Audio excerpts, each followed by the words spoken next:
how do we maintain that family culture, our core values as we continue to grow and double and triple and quadruple our business? And that's got to be at our core. And we can't do it as a family. I can't be in 60 offices in 1 month, right? That's why we created our ATI Cares ambassadors, right? Our ATI Cares ambassadors, we have about 2 to 4 in every office. They're at the core helping us spread the word of ATI Cares. And how do we maintain that? How do we hear the voice of the employee, right? How do we make changes? We have employees from the field all the way up through management that have all of our cell phone numbers. They can call us at any time. We're a very engaged ownership. We encourage the challenge. We want to, just because we've been doing it for 20 years doesn't mean it's right. There's new technology, there's new ways of doing business, right? And I think that's what our employees find fascinating. As soon as they bring something up, we're willing to listen and change. And that's what's different between us and some of our competition is we're a phone call away. We can make that change today. We can implement that change tomorrow. Welcome to the Restoration Playbook podcast by Know How. I'm Paul Silliman, and the goal of this podcast is to give you an insight into how the restoration industry's most innovative companies are building a world-class workforce one step at a time. We interview the biggest names in restoration and explore in depth how they're building team culture, developing their employees, and strengthening loyalty, all while increasing revenue. In today's episode, we're chatting with Jeff and Ryan Moore from ATI Restoration. 35 years ago, their father founded ATI. Today, Jeff, Ryan, and the rest of the team have scaled their company to unprecedented heights with over 2,000 employees across 60 locations. I sat down with Jeff and Ryan to investigate how they've made working with family work, how they enforce and saturate their values, and what their advice would be to growing restoration companies who want to keep family first. We're about to kick off this action-packed episode with ATI Restoration's Jeff and Ryan Moore. But first, I have to tell you a little bit about Know How. Know How is a software tool for growing restoration companies who want to equip their staff with the information they need to succeed in their role. From tight, structured new employee onboarding to step-by-step guidance on how to use the equipment out in the field. Know How ensures your workers do everything the right way every time. Plus, with over 600 restoration industry templates on everything from how to use an injector dry to which Xactimate line items you should enter, you don't need to start from scratch to begin equipping your team. This podcast is all about how to invest in your team. If you're looking to onboard, train, and upscale your team, you have to check out Know How. All right, with that, let's kick things off with Jeff and Ryan Moore from ATI. So first off, welcome to the podcast, Jeff and Ryan. For those of our listeners who are unfamiliar, can you guys just give us a quick, what's you guys' origin story? How did ATI come about? So ATI has been in business since 1989. It was founded by our father, Gary Moore. Started with, 1 van, 3 employees. Fast forward to 34 years later, you have Jeff, myself, and our other brother, Scott Moore, who've been in the business. We started from the ground up, started in the warehouse and kind of worked our way up through the organization. We're now sitting at about 2,000 employees in 60 locations across the country. Father is still in the business. He is the chairman. You have myself, who's overseeing the sales across the country. You have Jeff, who's overseeing our M&A team, mergers and acquisitions. And then you've got our brother, Scott, who is overseeing kind of our catastrophe, large loss response team and operations throughout the country as well. Awesome.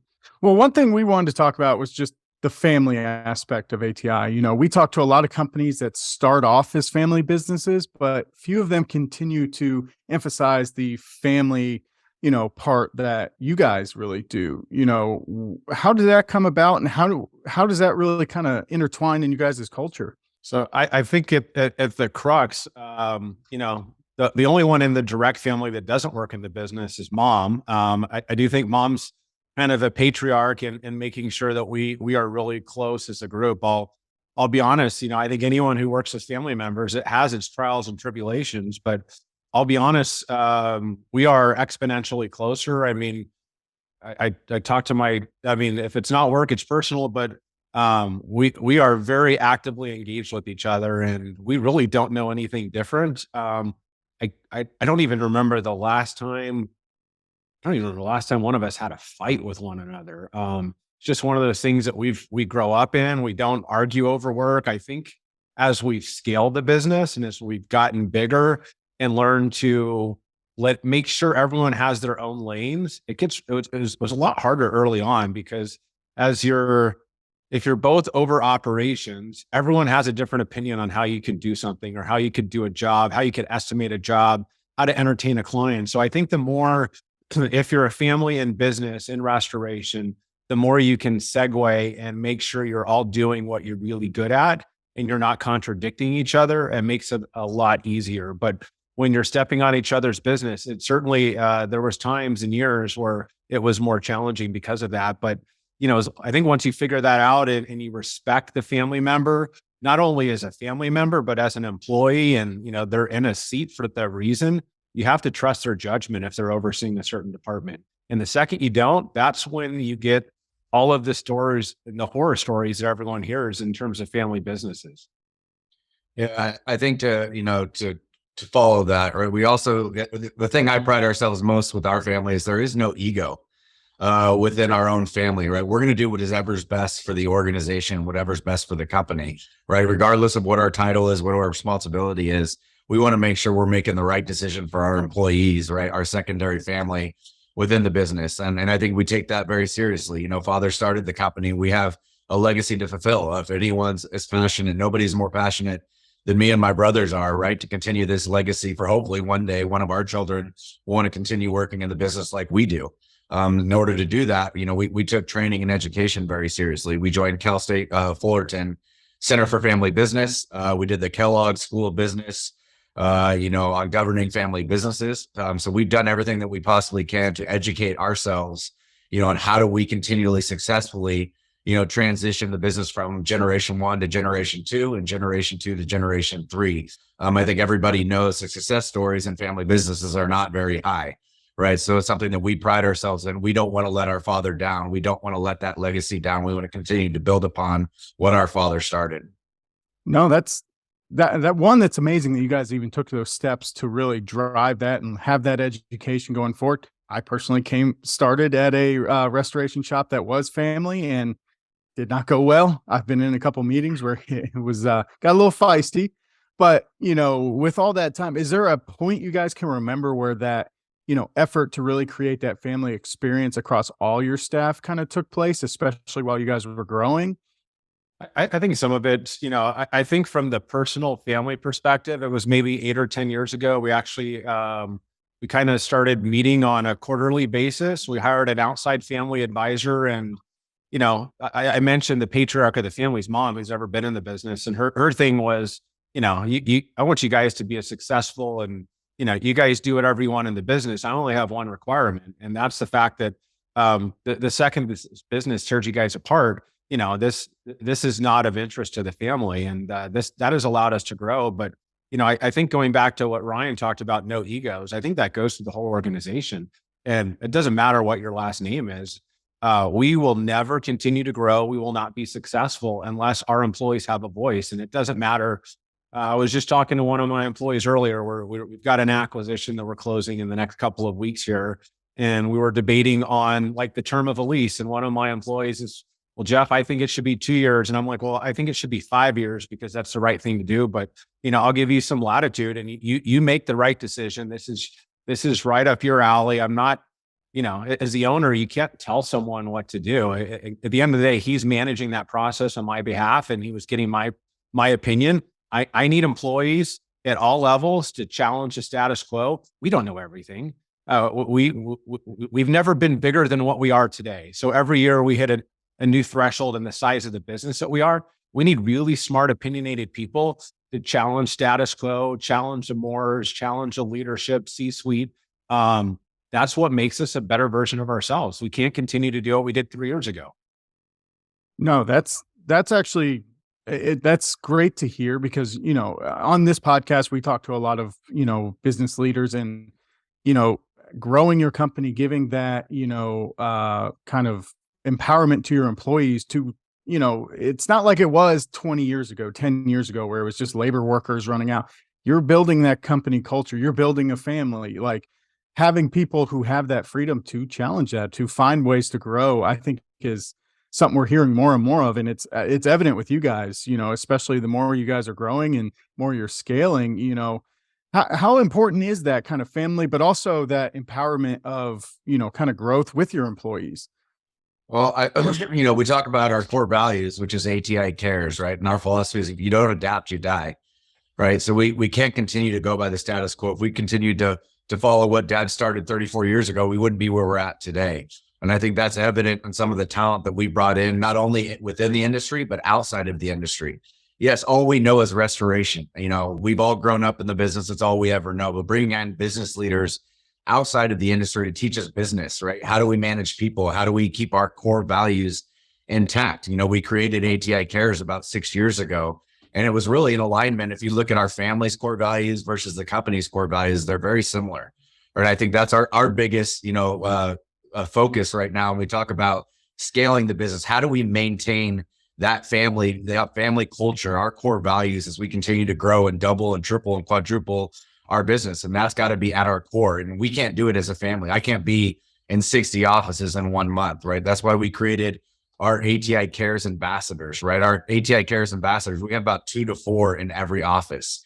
They're at the core helping us spread the word of ATI Cares. And how do we maintain that? How do we hear the voice of the employee, right? How do we make changes? We have employees from the field all the way up through management that have all of our cell phone numbers. They can call us at any time. We're a very engaged ownership.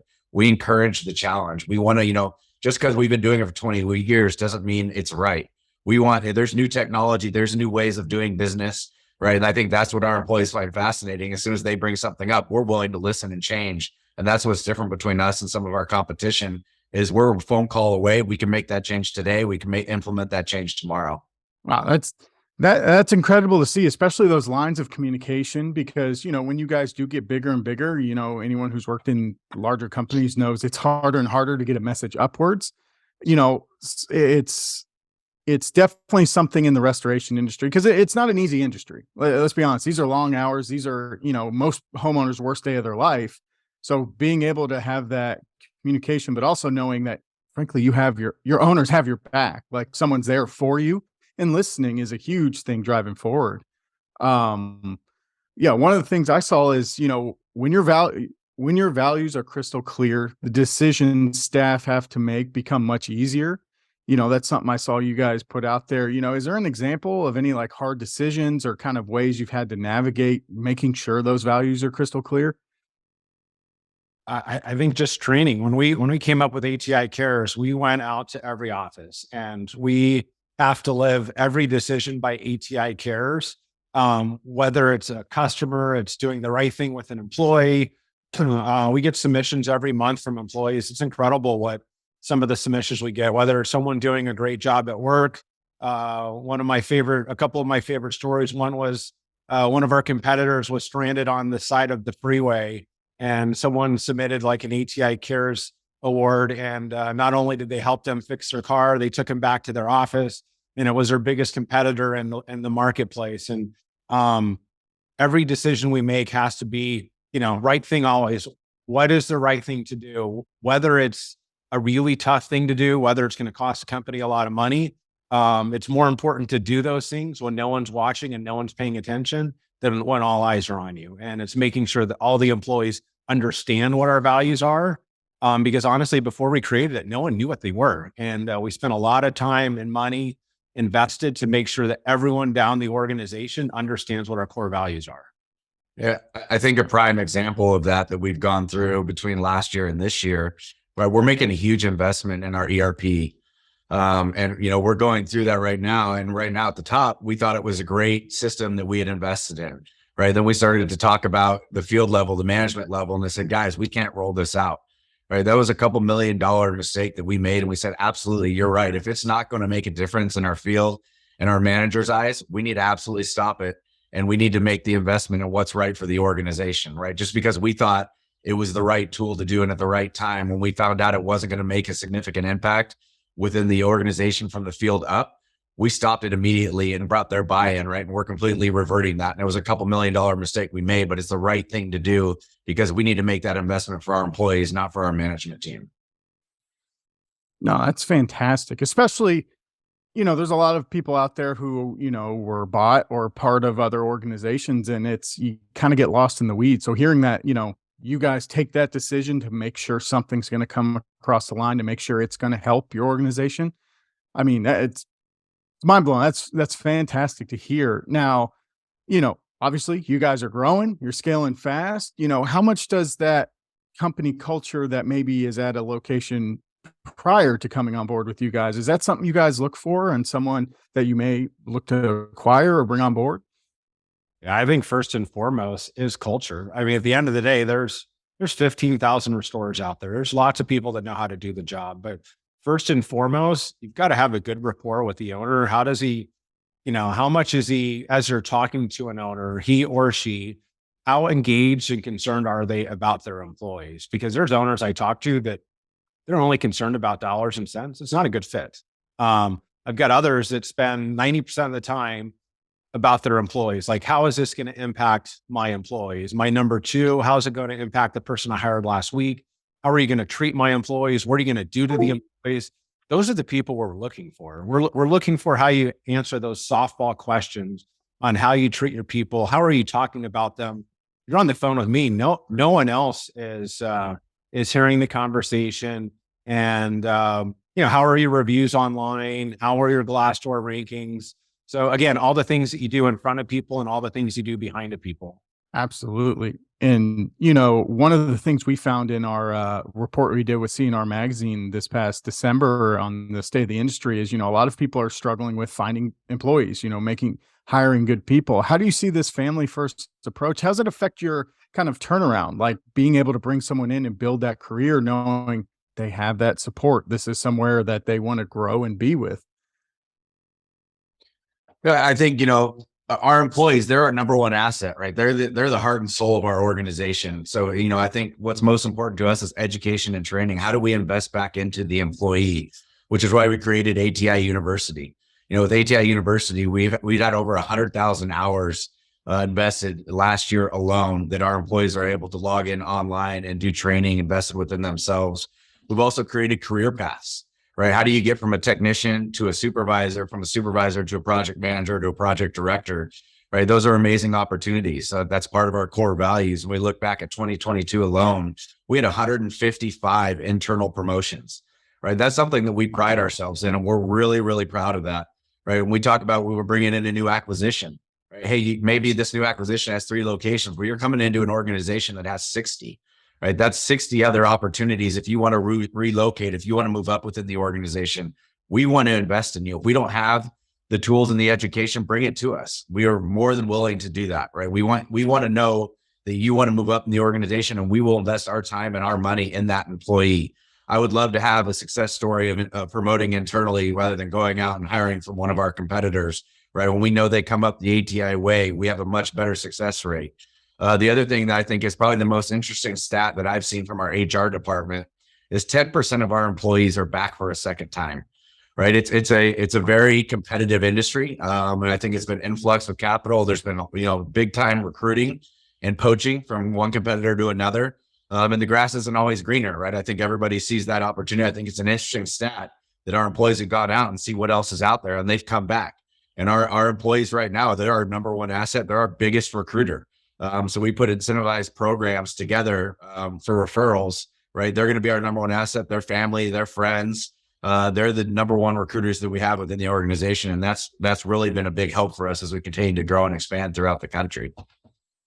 You don't see that very much. You don't have, restoration's one of those, people think the grass is greener or they're going to leave and go somewhere else, or people don't realize that you can build a career in this industry. It's not just a launching point to your next job. So that's awesome to hear. A couple of things I want to add in. I think it's all the other things you do as well, besides opportunities, besides career building. It's the end of the day, we all choose to come to work. We spend a lot of time with our work family. And so making sure people are happy, they're engaged, providing opportunities for them, whether it's lunches, whether it's education, whether it's getting together. Like I know a bunch of offices are doing like a team building event here in the next 30 to 45 days across the country where they're going to baseball games together. We still do Christmas parties. My dad's founded the company on Cinco de Mayo. So every one of our 60 locations does a big party on Cinco de Mayo. I think it's all those little things that you do. It's the bonuses at the end of each quarter for all the employees. It's having the pay plans. It's all the things that you do. It's the acknowledgement. That means so much more than a lot of things and what people really realize. And the more you can do to take care of your family members. I've got an example. I won't go into details, but recently here I'm in Arizona, and we had an employee that, went through some bad times, and, not based off ownership, but the local office says, hey, we want to raise money because someone's going through a tough time, and we want to send them and their kids and their grandkids to a resort. And so the office, on their own behalf, again, because we are a family, they did reach out and they told us what they were doing after they started doing it, but they ended up raising like $3,500 for this employee to go spend, 2 or 3 nights at the Great Wolf Lodge, all expenses paid, because a family member was going through a difficult time. And even though that family members, they're not a more, they're part of the ATI family, which is our family. And at the end of the day, you take care of your own. And it's amazing to see what our employees do, again, when no one's paying attention. Absolutely. I mean, that's the perfect example, because, especially with team culture, we hear about it a lot. It's not just the person there, it's that whole family that's part of it, because, yes, they're the one going to working 9 to 5, but they're the ones going out on calls after hours. Those are the wives who are staying home, or the husband staying home. It's being able to build that entire family culture, which, that's a great example of that right there. So kind of wrapping up here, the last little section we have is kind of, advice for maybe that smaller business owner, or someone who's looking to grow, and really wants to drive that. There's a lot of mom and pop restoration shops across the US that have family at their origins. What would be your best advice for them as they seek to grow and help kind of retain that family emphasis? I think, first of all, I don't know if I love the word mom and pop. I think there's a bunch of small independent restorers of all sizes. The average restorer is doing $3 million a year, and that's factoring in the biggest players in the market. So your typical restorer is doing $1 to $3 million a year. That's what built this amazing country that we live in. I think if someone's looking to scale, they've got to hire good people. I think the number one thing that's made us successful is good people. So I think at whatever position or wherever you're trying to grow, whether it's a new service line, doing business for a new segment, hire smarter people than yourself. Invest in those people, in industry training, soft skill training. They may have come up from the field. Maybe it's someone that you used to work with before, and invest in how to properly send an email, how to negotiate with an adjuster.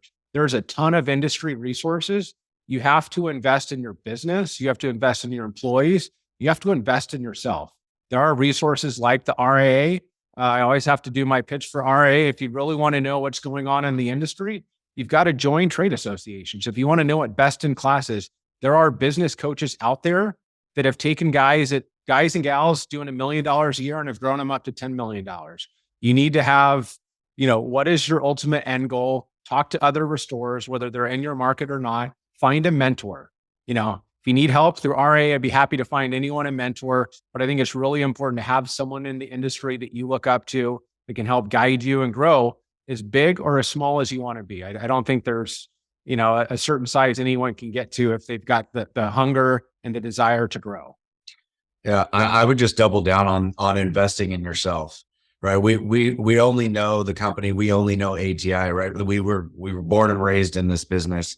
The one thing that we've done is investing in ourselves, right? I was part of Vistage. Jeff was part of YPO.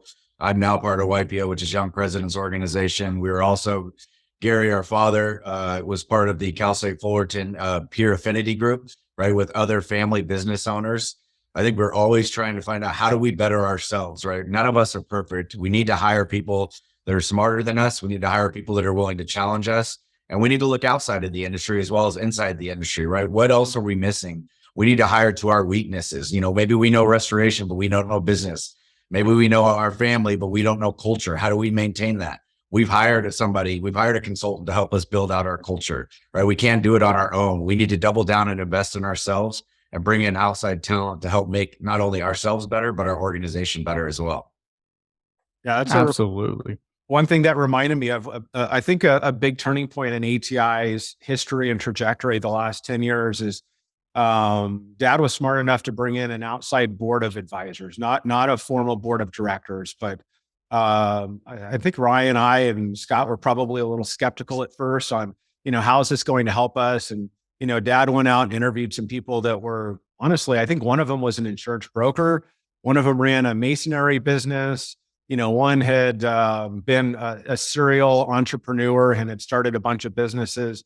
Another guy was a landscaper. And I'm thinking to myself, I'm like, how are these 5 or 6 independent people that don't know our industry, how are they going to challenge us and make us better? But it was incredible to get outside advice. I'm still in awe at how similar restoration is to landscaping services. If you look at the core, what does a landscaper do? They're managing guys and gals working in the field, managing trucks and schedules and jobs. They're estimating jobs or doing routine jobs. It's no different than restoration. So when you really slice the onion back, we're really no different than a commercial and residential landscaper.